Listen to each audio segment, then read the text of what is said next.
Hi, this is Arunkumar AK. So இன்றைக்கி வந்து quantum tunnelling பற்றி பார்ப்போம். முதல்ல ஒரு எடுத்துக்காட்டோடு அதை ஆரம்பிச்சிருவோம். நமக்கு நீங்கள் நிறைய பேர் பார்த்துருப்பீங்க, வரட்டி பார்த்துருப்பீங்க இல்லையா? என்ன பண்ணுவாங்க, நல்லா சாணியை வந்து நல்லா உருட்டி செவுத்து மேலே அடிப்பாங்க. அது செவுத்து மேலே அப்படி பச்சக்குன்னு போய் ஒட்டிக்கும். சரியா? ஸோ இப்போது இமேஜின் பண்ணுங்கள். இப்போ அந்த இடத்துக்கு இப்போ நீங்கள் அந்த இடத்துல இருக்கீங்க. இமேஜினேஷனில் நீங்கள் அந்த சாணி உருட்டி அடிப்பார் இல்லையா, அவர் பண்ணக்கூடிய அந்த இடத்துக்கு பக்கத்தில் நீங்கள் நிற்கிறீங்க. இப்போ நீங்கள் பாருங்கள் அவர் என்ன பண்ணுறாரு அப்படின்னா, முதல்ல கொஞ்சம் எடுக்கிறாரு, சாணி எடுக்கிறாரு, செவுத்து மேலே அடிக்கிறாரு, அதை பச்சாக்குன்னு போய் ஒட்டிக்குது.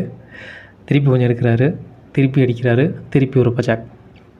இப்போ மூணாவது அங்கே எடுக்கிறாரு, அடிக்கிறாரு, பார்த்தா அந்த சாணி அங்கே இல்லை. அது அந்த செவுத்தை தாண்டி போயிடுச்சு. தாண்டினா மேலே கிடையாது, அந்த செவுத்தை ஊடுருவி போயிருக்கு.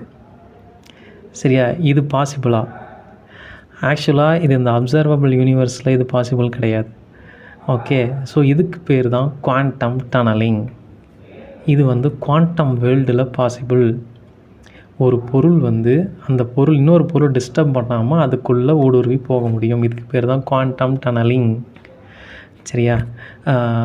ஆக்சுவலாக இது நடக்கிறதுனால தான் பேசிக்கிட்டு இருக்க நானும் சரி, பார்த்துக்கிட்டு இருக்க நீங்களும் சரி, உயிர் வாழ்ந்துக்கிட்டு இருக்கோம்.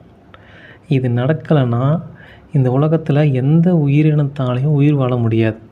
அப்படி ஒரு முக்கியமான ஒரு இடத்துல இந்த குவாண்டம் டனலிங் வந்து நடந்துக்கிட்டே இருக்குது, கண்டினியூஸாக, கேப் விடாமல், அதுவும் ஒரு மேசிவ் அமௌண்ட்டில்.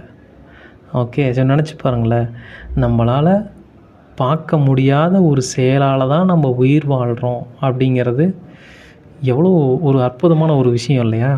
ஓகே, ஸோ இது எங்கே நடக்குது, எப்படி நடக்குதுங்கிறத கமெண்ட் செக்ஷனில் சொல்லுங்கள். நான் எத்தனை பேர் கரெக்டாக சொல்கிறீங்கிறத பார்க்க தெரிஞ்சுக்கிறேன். நம்ம இதை பற்றி ஃபர்தராக பேசுவோம். பாய்.